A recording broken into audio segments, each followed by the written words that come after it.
நாவல் பழம் தந்து ஞான தமிழ் கேட்ட கந்தா வடிவேலா என்னப்பனே முருகா,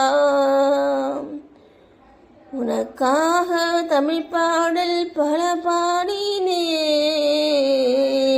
இருந்தாலும் இதமாக நீ கேட்க ஒரு பாடல் இப்போது நான் பாடுவேன்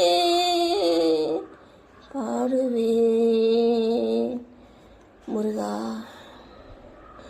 ஆறுபடை வீடும் மல் வழங்கும் முருகா, அருகே நீ ஓடிவாம். மூவி என்று முகம் சொல்லிக்க 6 கரங்களுடன் ஆதரவு தர ஓடிவாம். அறுபடை வீடும் அருள் வழங்கும் முருகா, அருகே நீ